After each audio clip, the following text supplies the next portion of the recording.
சாந்தி. எல்லோரும் சந்தோஷமாக இருக்கீங்களா? 11/7/2026 சக்கர முரளி பாப்தாதா சொல்கிறாங்க, இனிமையான குழந்தைகளே, நீங்கள் உங்களை பற்றி மட்டும்தான் சிந்திக்கணும். மற்றவங்கள பற்றி சிந்திச்சு நேரத்தை வீணாக்காதீங்க. இல்லை, இங்கே நம்மளை மாற்றிக்க வந்திருக்கிறோம். நம்மளுடைய மனம் எப்படி செயல்படுதுன்னு செக் பண்ணிக்கிட்டே இருக்கணும். அதனால் அதான் உள்நோக்கு முகம். நம்மை பற்றி மட்டும் சிந்தனை செய்கிறது, மற்றவர்களை பற்றி சிந்தனை செய்கிறது வெளிநோக்கு முகம். ஏன்னா நாடகத்தின்படி யார் என்ன பண்ணுறாங்களோ அதற்கேற்ற பலனை அவங்கவுங்க அடைவாங்க. அதனால் மற்றவங்கள பற்றி நீங்கள் ஏன் கவலைப்படுறீங்க? நான் கரெக்டாக இருக்கிறேன்னான்னு செக் பண்ணுங்க. ஏன்னா நமக்கு உயர்ந்த பலனை உருவாக்கிக்கிறதுக்காக நம்ம வந்திருக்கிறோம். கேள்வி: திரிகாலதரிசி, அதாவது முக்காலத்தை உணர்ந்தவர் ஆகிறதுனால ஆத்மாவுக்கு இப்போ என்ன ஞாபகம் வந்திருக்குது? நாம் நிஜத்தில் மூலவதனத்தில் வசிப்பவர்கள் அப்படின்னு ஞாபகம் வருது. இல்லை, நாமன்றது ஆத்மா. ஆத்மாவுடைய உண்மையான இருப்பிடம் மூலவதனம். இந்த பூமியே கிடையாது. ஏலியன்ஸே நாம தான். இல்லை, இந்த நாடகத்தில் நம்முடைய பாகத்தை நடிக்கிறதுக்காக இங்கே வந்திருக்கிறோம். எங்கேருந்தோ யாரோ வராங்க, ஏலியன்ஸ்னாங்க. அப்படி வந்ததே நாம தான். நாம் இங்கே முக்கியமான நடிகராகி 84 பிறவிகளின் பாகத்தை நடித்தோம். முக்கியமான நடிகராக நாம் தான் இருந்திருக்கிறோம் முழு கல்பத்திலையும். இப்போ பாபா முன்னாடி இருக்கிறோம். பிறகு பாபா கூடவே வீட்டுக்கு போவோம், பரந்தாம வீட்டுக்கு. தூய்மையாகி வீட்டுக்கு போகணும். இல்லை, தூய்மையாகாமல் போக முடியாது. பிறகு வீட்டில் இருந்து சுகதாமத்துக்கு, சொர்க்கத்துக்கு வரணும்.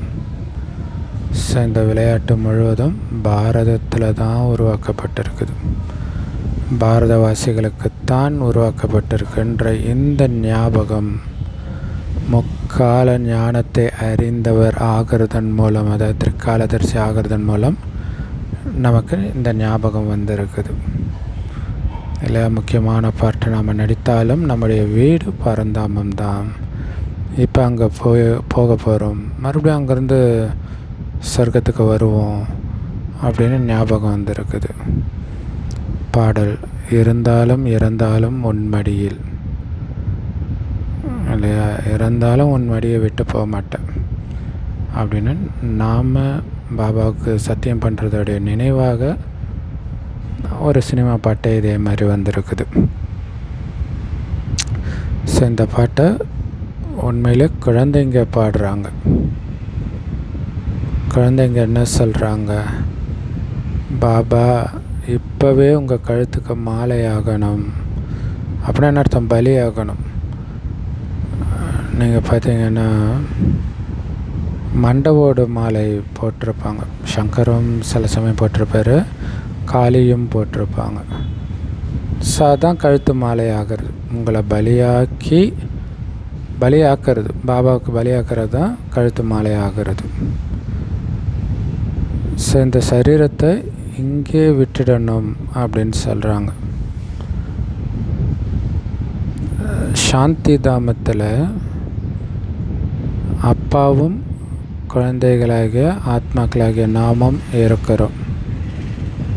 இப்போ பாபா அடிக்கடி சொல்கிறாரு, உங்களை ஆத்மானு நிச்சயம் பண்ணுங்கன்னு. நாம் ஆத்மாக்கள் பாபா கூடவே நிர்வாண தாமத்தில் வசிக்கிறோம். இல்லை, நம்ம ஆத்மானு நிச்சயப்படுத்திக்கணும். அதாவது ஜோதி. ஸோ நானும் ஜோதி, என் அப்பாவும் ஜோதி. 2 ஜோதி எங்கே இருக்குது? நிர்வாண தாமத்தில் இருக்குது. அதுதான் மூலவதனம். அதோடைய நினைவாக தான் கோயிலில் மூலஸ்தானம்னு சொல்கிறாங்க.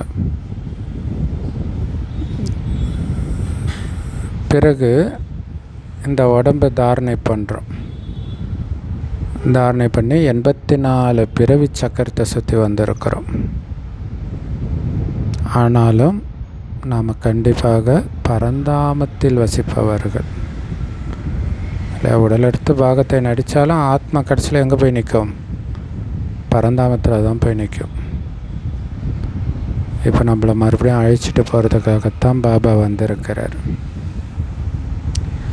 ஸோ பாபா நம்ம முன்னாடி உட்காந்துட்டு இருக்கிறத பார்க்குறோம் பிரம்மா உடம்பில். மற்றபடி இங்கே கலியுகத்தில் நமக்கு இருக்கிறதெல்லாம் லௌகீக சரீர சம்பந்தங்கள், அப்பா அம்மா கணவன் மனைவி குழந்தை நண்பன் எல்லாமே. ஆனால் உண்மையிலே நாம் ஆத்மாக்களாக இருக்கிறோம் இல்லையா? ஆத்மாக்களாக தான் இருந்தோம். லௌகீக சம்பந்தத்தில் சுகம் மற்றும் துக்கத்தின் வாழ்க்கையை கழித்தோம். இல்லை, வெறும் ஆத்மாவாக பரந்தாமத்தில் இருந்தோம். அங்கேருந்து இங்கே வந்து சுகத்தின் வாழ்க்கையை சொர்க்கத்திலும் துக்கத்தின் வாழ்க்கையை நரகத்திலும் கழித்தோம். இப்போ தான் ஆத்மாக்களாகிய நீங்கள் திரிகாலதர்சியாக இருக்கிறீங்க, முக்காலமும் உணர்ந்தவராக இருக்கிறீங்க. பாபா கூட முக்காலத்தை உணர்ந்தவர், 3 உலகத்தை தெரிந்தவர். ஸோ அந்த ஞானத்தை நமக்கும் கொடுத்து நம்மளையும் திரிகாலதர்சியாக 3 உலகத்தை உணர்ந்தவராக மாற்றுறார். வரிசைக்கிரமமாக அப்படி ஆகிறோம். ஏன்னா எதை படிக்கிறோமோ அதை ஞாபகம் வச்சுருக்கணும் தானே. இப்போ ஞாபகம் வந்துடுச்சு. நாம் கூட மூலவதனத்தில் வசிக்கிறவங்க தானே பாபா புரிய வைக்கிறார். இப்போ நமக்கு 3 கால ஞானம் திரிகாலதர்சி ஆகி இருக்கிறோம். 3 கால ஞானத்தை உணர்ந்தவராக இருக்கிறோம். நாம் தான் இந்த ட்ராமாவுடைய முக்கியமான நடிகர்களே. முழு ட்ராமாவுடைய ஞானமும் இப்போ உங்களுடைய புத்தியில் இருக்குது. அரைக்கல்பமாக நாம் வந்து சுகதாமத்தில் தான் இருக்கிறோம். இப்போ அது ஞாபகம் வந்துருக்குது. அரைக்கல்பமாக சுகமே சுகம் அந்த சுகதாமத்தில், சத்தியகத்தில், தியாகத்தில், சொர்க்கத்தில். ஏன் அங்கே சுகமே சுகம், ஏன் துக்கமே இல்லை? ஏன்னா ராவணனே கிடையாது. ராவணன் தானே துக்கத்தை கொடுக்குறான் பாவம் செய்ய வச்சு. ஸோ அங்கே பாவமே செய்ய மாட்டோம், அதனால் துக்கமே இருக்காது. ஆத்மாக்களாகிய நாம் முழு 84 பிறவிகளின் சக்கரத்தை சுற்றுறோம். இப்போ பாபா நம்ம முன்னாடி உட்கார்ந்துட்டு இருக்கிறார்.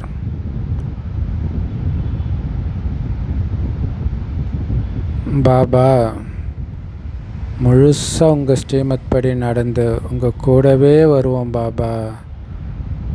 எவ்வளவு முடியுமோ உங்களை நினைவு செய்வோம், உங்களை மட்டுமே நினைவு செய்வோம் பாபா அப்படின்னு நீங்கள் பாபா கிட்ட சொல்கிறீங்க. ஸோ குழந்தைங்க, நீங்களும் இப்போ திரிகாலதர்சி ஆனதுனால உங்களுக்கு நாள் முழுவதும் இதே சிந்தனை தான் இருந்துகிட்டு இருக்கணும். எப்படி இருந்தோம், எப்படி இருக்கிறோம், எப்படி ஆக போகிறோம். உயர்ந்ததிலும் உயர்ந்தவரோ பகவான். ஸோ அவர் பரந்தாமத்தில் இருக்கிறார், உயர்ந்ததிலும் உயர்ந்த இருப்பிடத்தில் இருக்கிறார். அவர் கூடவே குழந்தைகளாகிய நாம் கூட அங்கே தான் இருக்கிறோம். இல்லை, கடவுள் கூட வசிப்பவர்கள் நாம். இப்போ குழந்தைங்களுக்கு வீட்டுடைய ஞாபகம் வந்துடுச்சு.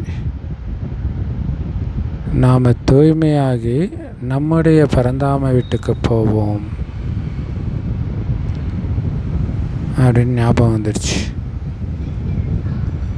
தந்தை சிவனுடைய பூஜை நடக்குது அப்படின்னா சாலிகிராம்களாகிய உங்களுக்கும் பூஜை நடக்குது. பாபா தான் வந்து ஆத்மாக்களை தூய்மையாக்குறார். ஆத்மாக்களை தூய்மையாக்குறவர் ஒரே ஒரு தந்தை மட்டும்தான், வேறு யாருமே தூய்மையாக்க முடியாது. இப்போ நீங்கள் முழு நாடகத்தின் விளையாட்டை தெரிஞ்சுக்கிட்டீங்க. பாரதத்தில் தான் இந்த விளையாட்டு உருவாக்கப்பட்டிருக்குது. ஸோ இப்போ பாபா குழந்தைங்களுக்கு முன்னாடி உட்காந்து புரிய வைக்கிறார். ஒவ்வொரு ஜீவாத்மாவுக்கும் தெரியுது பாபா ஞான கடலாக இருக்கிறாரு, அவரைத்தான் பக்தி மார்க்கத்தில் கூப்பிட்டுட்டு வந்தோம் அப்படின்ட்டு. உறுதிமொழி கொடுத்தோம், நீங்கள் வந்தீங்கன்னா எல்லாத்தையும் விட்டுருவோம் பாபா, உங்கள் அறிவுரைப்படி மட்டும்தான் நடப்போம் பாபா அப்படின்னு உறுதிமொழி கொடுத்தீங்க பக்தி மார்க்கத்தில். இல்லை, இது ஒன்றும் லௌகீக சம்பந்தத்தின் விஷயம் கிடையாது, ஒரே ஒரு ஜென்மத்தில் இருக்கிறதுக்கு. அதுக்காக தான் பாபா சொல்கிறார், நீங்கள் ஆத்மாபிமானி ஆகி நம்ம ஒரு எல்லையற்ற தந்தையுடைய ஸ்ரீமத் படி நடக்கணும் அப்படிங்கிறதுல கவனம் கொடுக்கணும். இல்லையா, அவர் சொல்கிற வழிப்படி மட்டும்தான் நடக்கணும், அவர் சொல்கிறத மட்டும்தான் ஏற்றுக்கணும். இந்த சிந்தனை தான் செய்யணும் எப்போவுமே. இது பாபா சொன்னாரா, பாபா சொல்லியிருந்தா நான் பண்ணுவேன், பாபா சொல்லணுன்னா நான் பண்ண மாட்டேன். பாபா ஒன்றும் கஷ்டமாக சொல்கிறதில்ல, ரொம்ப ஈஸியாக புரிகிற மாதிரி தான் சொல்கிறார். இப்போ உங்களுக்கு ஞானத்தின் 3வது கண் திறந்திருக்குது. இந்த ஞானம் உங்களுக்கு இந்த சங்கமயுகத்தில் தான் இருக்குது. மூலவதனத்தில் சிவத்தந்தையும் இருக்கிறார், குழந்தைகளாகிய நாமளும் இருக்கிறோம். ஆனால் இந்த விஷயம் பரந்தாமத்தில் இருக்கும்போது நமக்கு தெரியாது. நம்ம பக்கத்தில் எல்லா ஆத்மாவும் இருக்குது, நம்ம பக்கத்தில் தான் சிவபாபா இருக்கிறாரு, எதுவுமே தெரியாது. ஸோ இப்போ தான் பாபா நமக்கு லட்சியத்தை கொடுக்கிறார். அவர் தான் ஞானக்கடல். வேறு எந்த ஒரு சத் சங்கத்திலையும் இந்த மாதிரி சொல்ல மாட்டாங்க, கடவுள் தான் ஞானக்கடல் அப்படின்ட்டு. அதேமாதிரி பாபா தான் ஆத்மாக்களாக எங்களுக்கு படிப்பு சொல்லிக் கொடுக்குறாருன்னு சொல்ல மாட்டாங்க. இல்லையா, கடவுள் தான் எங்களுக்கு படிப்பு சொல்லிக் கொடுக்குறாரு, அதுவும் ஆத்மாவுக்கு படிப்பு சொல்லிக் கொடுக்குறாரு அப்படின்னு எந்த ஒரு சத் சங்கத்திலையுமே இந்த மாதிரி சொல்ல மாட்டாங்க. ஆனால் ஆத்ம அபிமானி ஆகுங்க அப்படின்னு அடிக்கடி பாபா நமக்கு சொல்ல வேண்டியதாக இருக்குது. ஆத்மா இந்த நாடகத்தில் நடிகராக தன்னுடைய பாகத்தை நடிக்குது. ஆத்மாக்களாகிய நாம் சரீரம்ன்ற ஆடையை எடுத்துக்கிட்டோம். நாம் நடிகர்கள் இல்லை, நடிகர்கள் அந்த நடிகர்கள் எப்படி ட்ரெஸ் மாற்றுவாங்களோ அந்த மாதிரி நம்மளும் இந்த உடம்பை மாற்றி மாற்றி நடிக்கிறோம். ஆத்மாக்கள் நீங்கள் நிராகார உலகத்திலிருந்து, அதாவது பரந்தாமத்திலிருந்து இங்கே வந்து இந்த சரீரம்ன்ற ஆடையை எடுத்துக்கிறீங்க. ஸோ பாபா வந்து நமக்கு, அதாவது ஆத்மாக்களுக்கு மறுபடியும் ராஜயோகம் கற்றுக் கொடுத்துட்டு இருக்கிறார். ஸோ பாபா வந்திருக்கிறாரு அப்படின்னு நம்ம புரிஞ்சுக்கிறோம். அதனால் பாபாவுக்கு உதவியாளராக ஆகணும் நாம் அப்படின்னு புரிஞ்சுக்கிறோம். தூய்மையாகி பாரதம் முழுவதையும் தூய்மையாக்குவோம் அப்படின்னு உறுதிமொழி எடுக்கிறோம். நாம் ஸ்ரீமத் படித்தான் நடக்கணும். ஸ்ரீமத் என்ன சொல்லுது? தந்தையை நினைவு செய்யணும். அதான் ரொம்ப முக்கியமானதில். எந்த அளவுக்கு பாபாவை நினைவு செய்கிறீங்களோ அந்த அளவுக்கு தூய்மையின் சக்தி கிடைக்கும், பாவங்கள் அழியும். ஸோ பாபா சொல்கிறத யார் செய்வாங்களோ அவங்க அதோடைய பலனையும் அடைவாங்க. எல்லோரும் வந்து கண்டிப்பாக முயற்சி பண்ண மாட்டாங்க. முந்தைய கல்பத்தில் யார் முயற்சி செஞ்சாங்களோ அவங்க தான் இப்பயும் முயற்சி பண்ணுவாங்க. ஸோ இப்போ எல்லோரும் திரும்பி போக வேண்டிய நேரம். அதனால் முயற்சி செஞ்சு கண்டிப்பாக தூய்மையாகணும். நாம் மேலே மூலவதனத்தில் வசிக்கிறவங்க. முதல்ல மூலவதனத்தில் வந்து நாம் வரும்பொழுது இங்கே சொர்க்கமாக இருந்தது. பிறகு கொஞ்சம் கொஞ்சமாக ஏணிப்படியில் கீழே இறங்கி தான் வந்திருக்கிறோம். ஒவ்வொரு பிறவியிலும் கலைகள் குறைஞ்சிக்கிட்டே வந்துடுச்சு. ஸோ பாரதவாசிகளுக்குத்தான் பாபா இதையெல்லாம் புரிய வைக்கிறார். ஏன்னா பாரதத்தில் தான் பாபாவே வரார். அதே மாதிரி எங்களை தூய்மையாக்குங்கன்னு அவரை நினைவு செய்கிறது கூட பாரதத்தில் தான். சரீரத்தை தாரணை பண்ணி எங்களுக்கு உயர்ந்த கர்மம் கற்றுக் கொடுங்க அப்படின்னு பாரதத்தில் தான் கூப்பிட்டோம். சரீரத்தின் பெயரும் இங்கே தான் பாடப்பட்டிருக்குது. பாக்கியசாலி ரதம்ட்டு, பாக்கியரதம்ட்டு, பகீரதன் அப்படின்னு சொல்லுவாங்க இல்லையா. ஸோ பாபா கூட சொல்கிறாரு, நான் ஒரு சாதாரண உடம்புல தான் பிரவேசமாகிறேன். குழந்தைங்க உங்களுக்கு இப்போ ஞாபகம் வந்துடுச்சு. கண்டிப்பாக 5000 வருஷத்துக்கு முன்னாடி கூட பாபா இதையே தான் சொல்லியிருக்கிறாரு அப்படின்ட்டு. வேறு யாருமே இந்த விஷயத்த சொல்ல முடியாது. இல்லை, பாபாவை தவிர வேறு யாராவது நான் 5000 வருஷத்துக்கு முன்னாடி கூட இதே சரீரத்தில் பிரவேசமாகி உங்களுக்கு புரிய வச்சுருந்தேன் அப்படின்னு சொல்ல முடியுமா? பாபா தான் சொல்கிறார். இப்போ மறுபடியும் குழந்தைகளாகிய உங்களுக்கு நான் சொல்கிறேன், ஆத்மாபிமானி ஆகுங்க. நாடக நடிகர்களுக்கு தெரியும் இல்லையா, நம்ம என்னென்ன ட்ரெஸ் போட்டு என்னென்ன பாத்திரங்கள் நடிக்கிறோம் அப்படின்ட்டு. ஆனால் அவங்க தேக அபிமானிகள். எல்லைக்குட்பட்ட விஷயம் இது, எல்லையற்ற விஷயம். ஆத்மாபிமானி ஆகணும். ஏன்னா உண்மையிலே நாம் ஆத்மாக்கள் தான். இப்போ நம்மளுடைய பார்ட் முடியுது. பாபா நம்ம முன்னாடி உட்காந்து எல்லாத்தையும் நமக்கு புரிய வைக்கிறார். ஸோ ஒருபோதும் பாபா எனக்கு முன்னாடி உட்காந்து புரிய வைக்கிறாருன்றதை மறந்துடக்கூடாது. இல்லை, இங்கே மனுஷன் புரிய வைக்கலை. ஆனாலும் இதை ஞாபகம் வச்சுக்கிறதுல மாயா எவ்வளோ தடையை ஏற்படுத்துது. பாபா சொல்கிறாரு, குழந்தைகளே, நீங்கள் எந்த ஒரு பாவக்காரியமும் செய்யக்கூடாது. மனசில் நிறைய புயல்கள் வரும். ஆனாலும் கர்மேந்திரியங்கள் மூலமாக எந்த பாவமும் செஞ்சிடக்கூடாது. கர்மேந்திரியங்கள் சஞ்சலமடையாமல் இருக்குதான்னு உங்களை நீங்களே செக் பண்ணிக்கிட்டே இருக்கணும். ஸோ அதுக்கு தான் டிராஃபிக் கண்ட்ரோல் மெயினாக. இல்லை, அந்த 5 ஸ்வரூபத்தை நீங்கள் சுற்றினீங்கனாலே மைண்டு கரெக்டாக வந்துடும். நாம் காமத்தை வெல்ல முடியுமா செக் பண்ணணும். அந்தளவுக்கு நம்ம பவர்ஃபுல் ஆகிட்டோமா?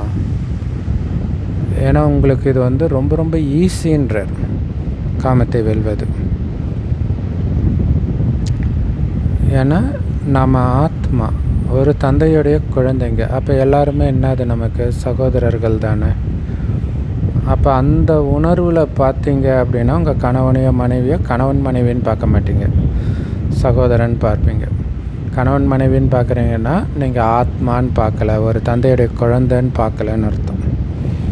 ஸோ தந்தைக்கிட்ட தான் நினைவின் தொடர்பு இருக்கணும். கர்மேந்திரியங்களில் சஞ்சலம் அடையிறது கூட தேக அபிமானம்தான்.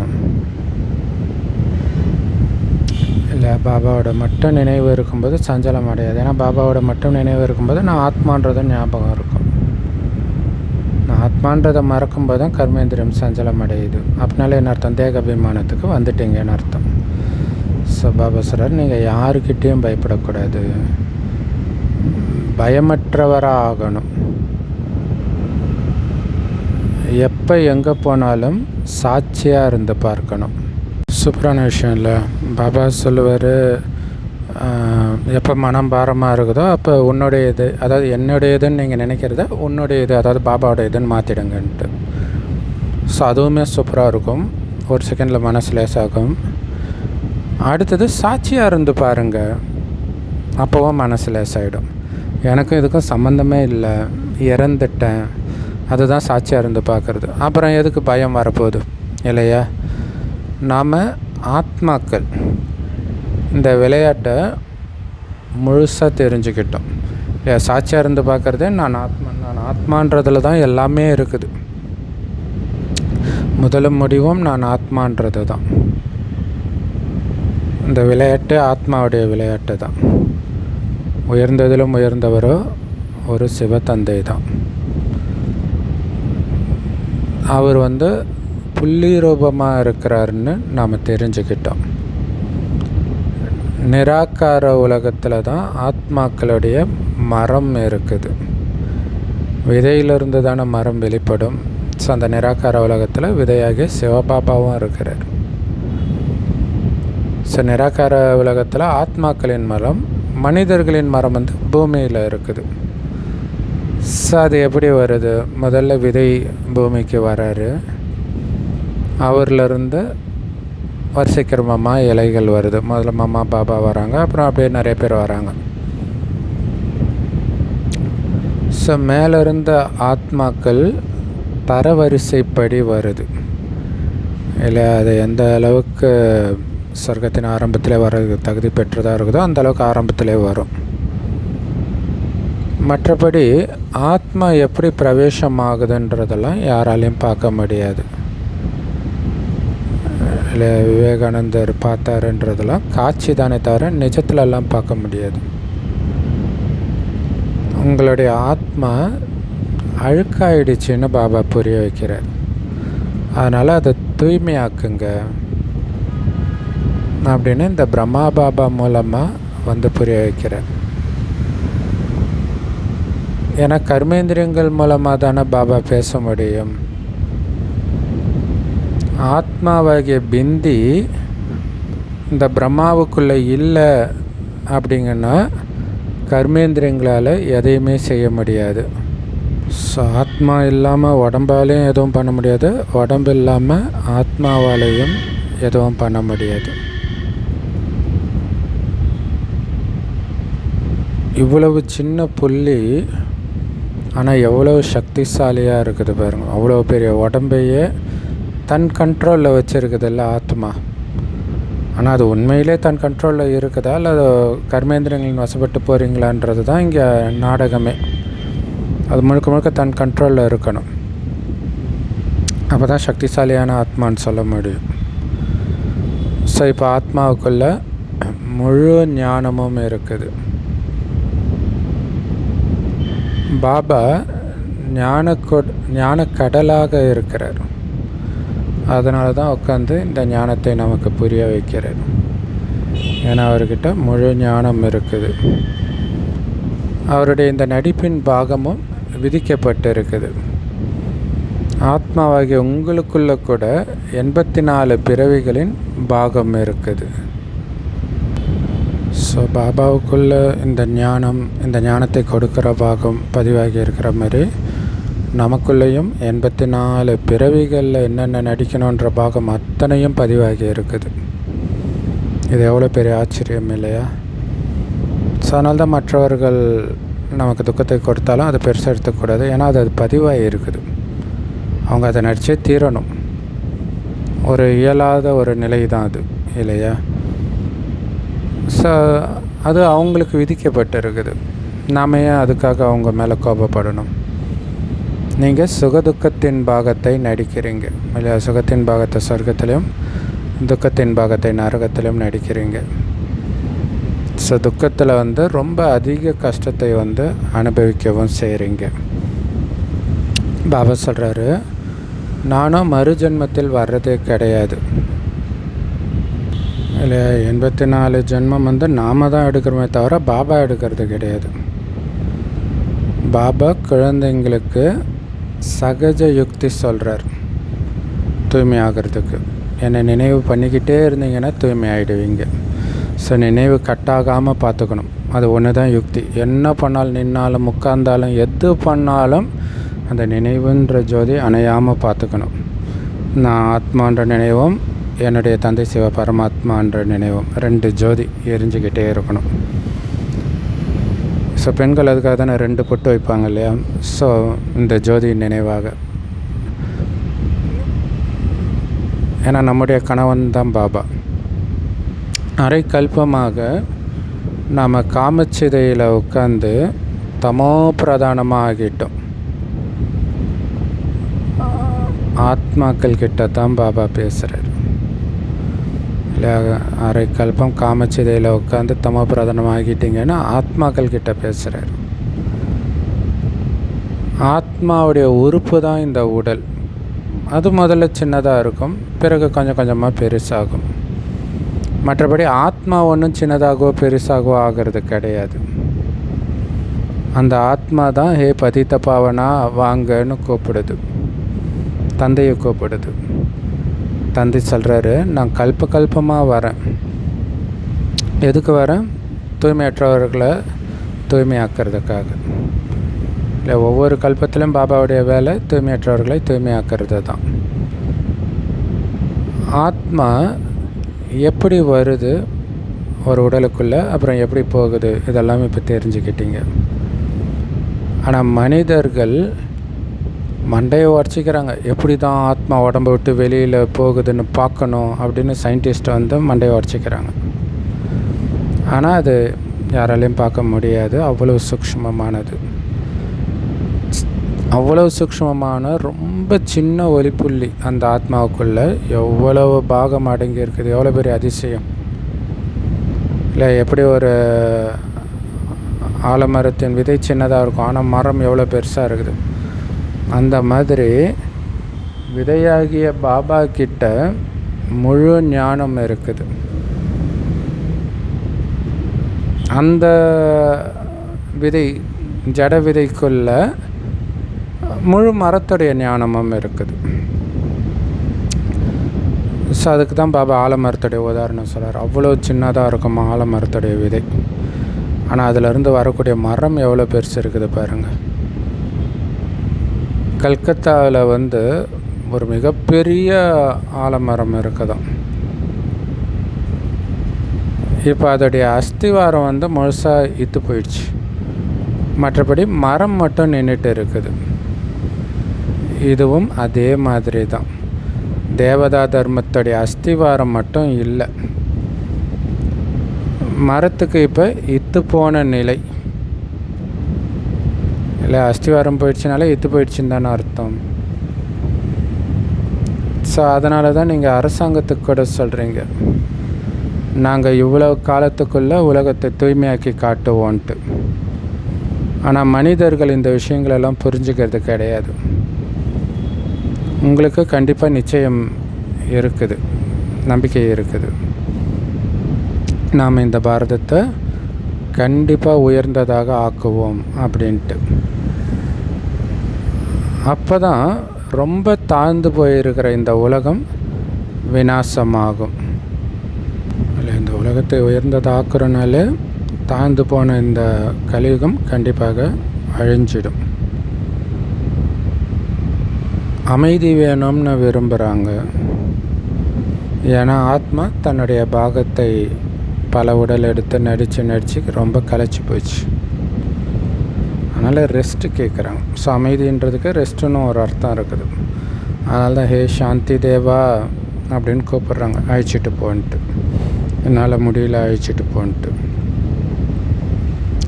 ஆத்மா சாந்த ஸ்வரூபம் அப்படின்னு அவங்க புரிஞ்சுக்கலை. இல்லை, ஆத்மாவுடைய உண்மையான குணமே அமைதி தான் அவங்களுக்கு தெரியல. அந்த ஆத்மா தான் நான்ற உணர்வில் இருந்தால், வெறும் ஜோதி நான்ற உணர்வில் இருந்தால் அந்த அமைதி இருக்கும். ஸோ அதோடைய நினைவாக வெளியில் ஒரு ஜோதி ஏற்றுக்கிட்டு அப்படியே பார்த்துக்கிட்டே தியானம் பண்ணுறாங்க அமைதிக்காக. ஸோ ஆத்மாவுடைய ஸ்வரூபம் சாந்த ஸ்வரூபம் தான்.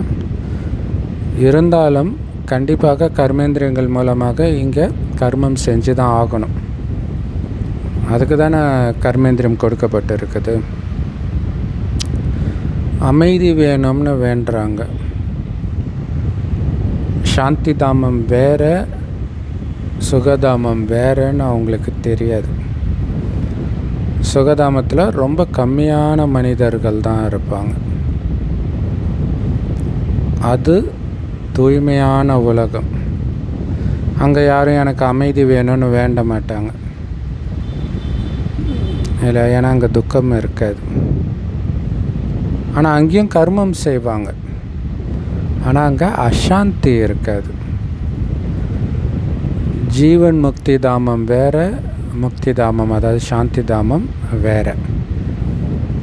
சத்யுகத்தில் ஜீவாத்மாக்களுக்கு சுகமும் இருக்கும், சாந்தியும் இருக்கும்.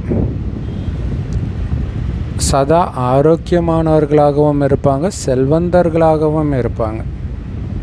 சத்யுகத்தில் அங்கே தான் எல்லாமே இருக்கும். அமைதி, ஆனந்தம், ஆரோக்கியம், செல்வம், சுகமாக இருக்கிறதுக்கு தேவையான எல்லாமே இருக்கும். ஸோ எதை சொர்க்கம்னு சொல்கிறோம் அப்படின்னு இப்போ நாம் புரிஞ்சுக்கிட்டோம். ஆனால் உலகத்தினருக்கு பாவம் தெரியாது. லக்ஷ்மி நாராயணன் கூட பாபாவோட குழந்தைங்க தானே. இந்த குழந்தைங்களுக்கும் யார் சுகத்தை கொடுத்தது? யாராவது சுகத்தை கொடுக்குறவங்க இருப்பாங்க இல்லையா? இவங்களுடைய ராஜ்யம் மறுபடியும் வரப்போகுதா என்ன? சொர்க்கம் கண்டிப்பாக மறுபடியும் ரிப்பீட் ஆகும். அப்போ அவங்களுடைய ராஜ்யம் மறுபடியும் வரும். ஆனால் இதை இப்போ பாபா சொல்கிறாரே தவிர சொர்க்கத்தில் யாரும் நரகம் மறுபடியும் ரிப்பீட் ஆகும்னு சொல்ல மாட்டாங்க. அது அவங்களுக்கு தெரியாது. தெரிஞ்சால் அந்த சந்தோஷம் இருக்காது. இப்போ தான் சொல்கிறோம் சுகம் ரிப்பீட் ஆக போகுது அப்படின்ட்டு. தூய்மையான சுகம் நிரம்பிய, சாந்தி நிரம்பிய அந்த புது உலகம் மறுபடியும் ரிப்பீட் ஆகுதுன்னு நாம் சொல்கிறோம். இது பழைய உலகம், துக்கதாமம். இதை இரும்பு யுகம்னு சொல்கிறோம். புது உலகமும் இருந்திருக்கும் தானே. ஏன்னா ஆரம்பத்துலேருந்தே பழைய உலகமாக இருக்கும். ஸோ அந்த புது உலகம்தான் சுகத்தை கொடுக்கக்கூடிய உலகம், சுகதாமம், சொர்க்கம் அப்படின்னு சொல்கிறோம். இந்த ஞானம் இப்போ உங்கள் புத்தியில் பதிஞ்சு இருக்குது. கண்டிப்பாக நாம் மறுபடியும் தேவதைகளாக ஆகிட்டு இருக்கிறோம். நம்முடைய நோக்கம், குறிக்கோள், லட்சியமே தேவதை ஆகிறது தான். நாம் மறுபடியும் சொர்க்கத்தின் ராஜ பதவியை அடையிறோம். எல்லையற்ற தந்தைக்கிட்டேருந்து கண்டிப்பாக ஆஸ்தியை அடைவோம். அப்படிங்கிறது நல்லபடியாக நினைவு பண்ணணும் இல்லையா? தேவதை ஆகணும், சொர்க்கத்தின் ராஜ பதவி அடையணும், அதுக்கு பாபா நினைவிலே இருக்கணும், தூய்மை ஒருபோதும் இழந்துடக்கூடாது அப்படிங்கிறது சதா ஞாபகம் இருந்துக்கிட்டே இருக்கணும், ஞாபகப்படுத்திக்கிட்டே இருக்கணும். நாம் ஆத்மாக்கள், பரந்தாமத்தில் வசிக்கிறவங்க. ஸோ பரந்தாமத்தில் வசிக்கக்கூடிய ஆத்மாக்களாகிய நாம் இங்கே பாகத்தை நடிக்கிறதுக்காகத்தான் வந்திருக்கிறோம். இப்போ 84 பிறவிகள் எப்படி எடுத்தோம் அப்படின்னு ஞாபகம் வந்துடுச்சு. பாபா ஞாபகப்படுத்துகிறார். ஸோ யாருக்கு ஞாபகப்படுத்துகிறாரு? பிரம்மாவின் முகவம்சாவளி பிராமண குழந்தைகளாகிய உங்களுக்குத்தான் இதை புரிய வைக்கிறார். ஸோ அதனால தான் பாபா சொல்கிறாரு, பிராமணர் ஆகாமல், பிரஜாபிதா பிரம்மாவின் குழந்தை ஆகாமல் சிவபாபாவுடைய ஆஸ்தியை அடையவே முடியாது. எப்படி அடைய முடியும்? அடையிறதுக்கான ஞானத்தை பிரம்மா மூலமாக தானே கொடுக்குறாரு. இப்போ பிரம்மா உடம்புல சிவன் வந்திருக்காருன்னு ஏற்றுக்கிட்டால் தான் நீங்கள் பிராமணர்கள். அந்த பிராமணர்களுக்குத்தான் ஆஸ்தி கிடைக்குது. பிரஜாபிதா பிரம்மாவோ ரொம்ப புகழ்பெற்றவர் இல்லையா? பிரம்மாவின் மூலமாக புது உலகத்தின் ஸ்தாபனை செய்கிறார். ஸோ அப்போ பிரம்மா மூலமாக புது உலகத்தை பாபா ஸ்தாபனை பண்ணுறாருனாலே அந்த புது உலகம் கண்டிப்பாக பிரம்மாவின் குழந்தைங்களுக்கு தானே கிடச்சிருக்கும். 5000 வருஷத்துக்கு முன்னாடி கூட பிரம்மா மூலமாக விஷ்ணுபுரியை ஸ்தாபனை பண்ணார். இப்போ மறுபடியும் அதே ஸ்தாபனை காரியம் ரிப்பீட் ஆகுது. ஸோ அதுக்காக தான் நீங்கள் இப்போ ஏற்பாடு பண்ணிகிட்டு இருக்கிறீங்க. நிறைய குழந்தைங்க கேட்குறாங்க, ட்ராமா பெருசா அல்லது நாங்கள் பண்ணுற முயற்சி பெருசா பாபான்ட்டு இல்லை? அதாவது நான் முயற்சி பண்ணி ஆகிறேன்னா அல்லது ட்ராமா என்னை பண்ண வைக்கிறதா அப்படிங்கிறது ரொம்ப பெரிய விஷயம். நிறைய பேருக்கு அடிக்கடி டவுட்டு வரும் நம்மளுடைய அனுபவத்தை வச்சு. ஆனால் கண்டிப்பாக முயற்சி பண்ணி தான் ஆகணும். முயற்சி இல்லாமல் பலன் எப்படி கிடைக்கும்? இல்லை, முயற்சிக்கேற்ற பலன் தானே கிடைக்கும். அதனால் முழுசாக முயற்சி பண்ணணும். சிலர் நல்ல முயற்சி செய்கிறாங்க அப்படின்னா நாடகத்தின்படி இவருடைய முயற்சி நல்லா நடக்குது அப்படின்னு சொல்லப்படுது. ஸோ இது வந்து பேலன்ஸாக எடுத்துகிட்டு போகணும். ட்ராமா மேலே பழி போட்டு முயற்சி பண்ணாமலாம் இருந்துடக்கூடாது. ஆனால் நீங்கள் முயற்சி பண்ணிங்கன்னா அது ட்ராமா படி தான் நடக்குது. ஸோ அதனால் நாடகப்படி நான் நல்லா முயற்சி பண்ணுவேன் அப்படி புரிஞ்சுக்கணும். ஸோ அப்படி நல்லா முயற்சி பண்ணுறீங்கன்னா பதவியும் நல்ல பதவி கிடைக்கும். ஸோ அவங்களுடைய முயற்சியே ரொம்ப தீவிரமாக இருக்கும். சிலர் வந்து தீவிரமாக முயற்சி பண்ணி போக போக முயற்சி குறைஞ்சிடுது.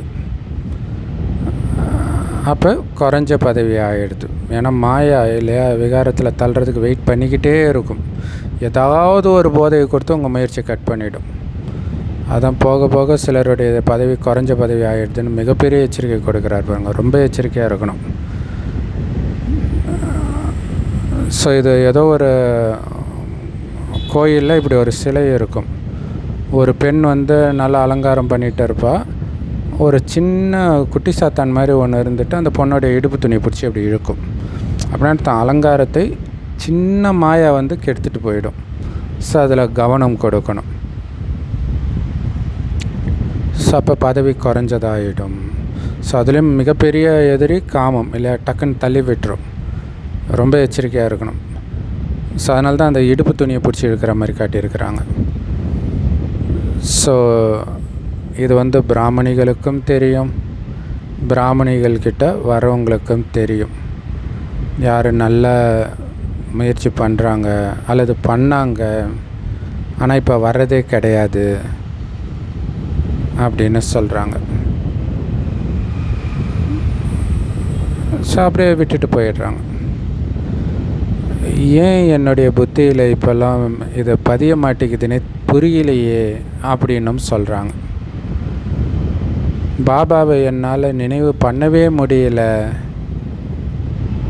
அவ்வளவுதான், என்னால் தொடரவே முடியலை அப்படின்னு சொல்கிறாங்க. ஸோ அதுக்கு தான் சேவை ஒரு லிஃப்ட்டுன்றார். இல்லை, சேவை பண்ணிக்கிட்டே இருக்கணும்.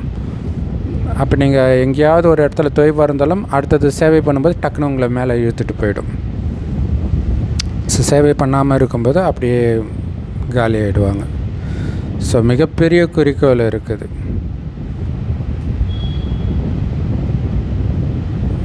ஸோ நிறைய பேர் இப்படியெல்லாம் பாபாவுக்கு லெட்டர் எழுதுகிறாங்க.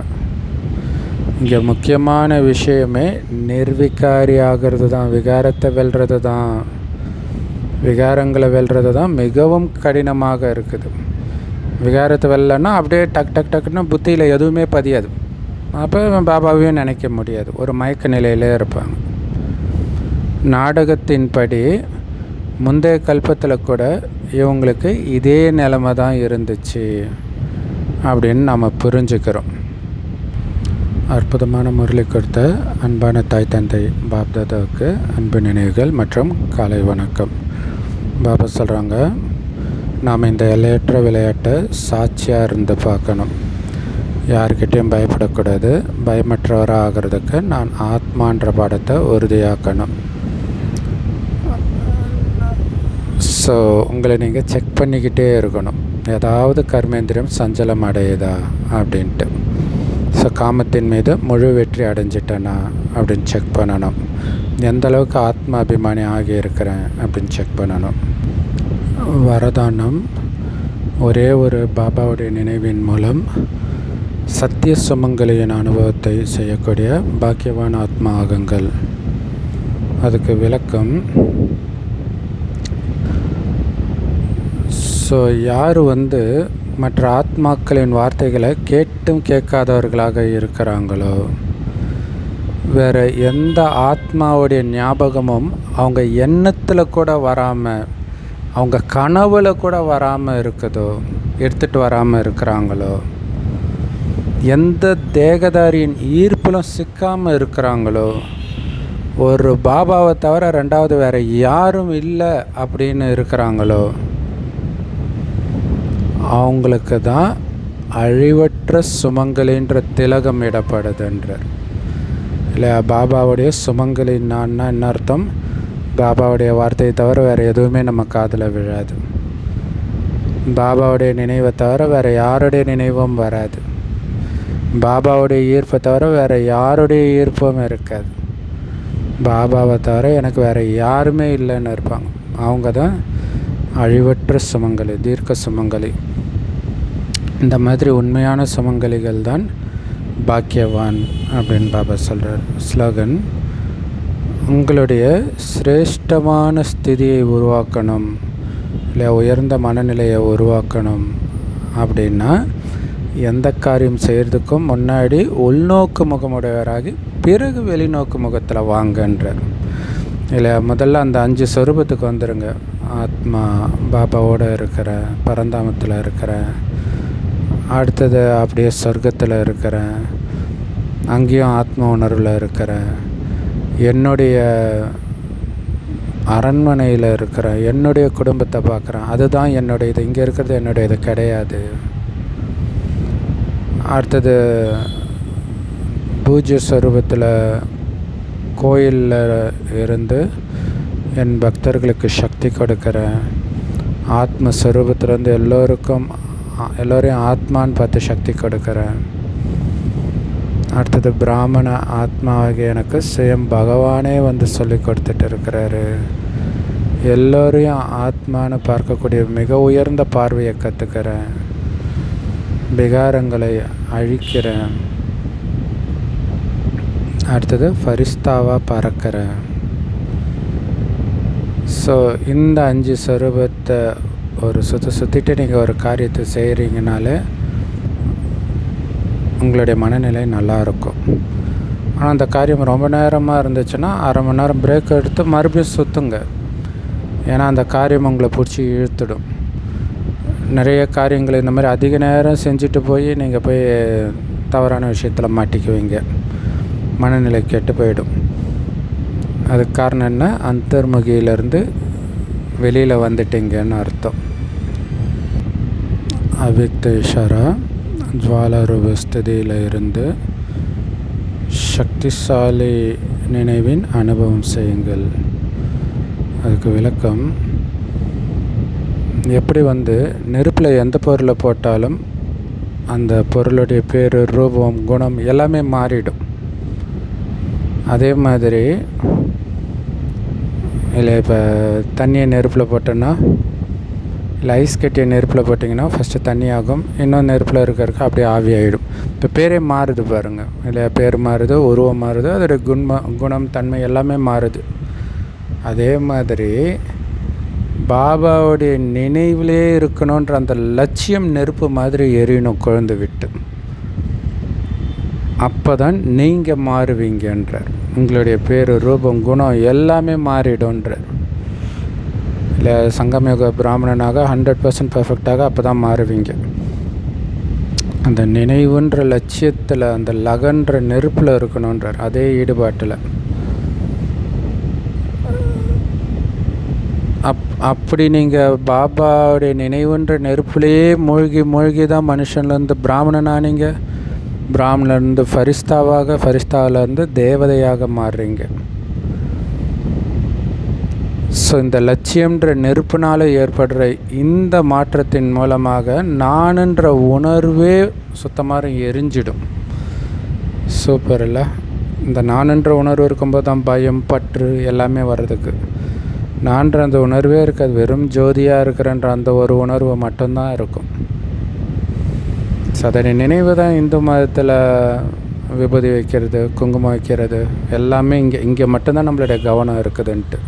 இங்கே கவனம்னா என்ன அர்த்தம்? அந்த ஆத்ம உணர்வுலே இருக்கிறோன்னு அர்த்தம். வேறு எந்த நானும் இருக்காது. அதனால தான் இந்த நினைவை ஜுவாலா ரூபம் அப்படின்னு சொல்லப்படுது. இந்த மாதிரி நினைவை. Om Shanti. Love you Bap Dada. Thank you Bap Dada. குஷியாக இருங்க, குளிர்ச்சியாக இருங்க.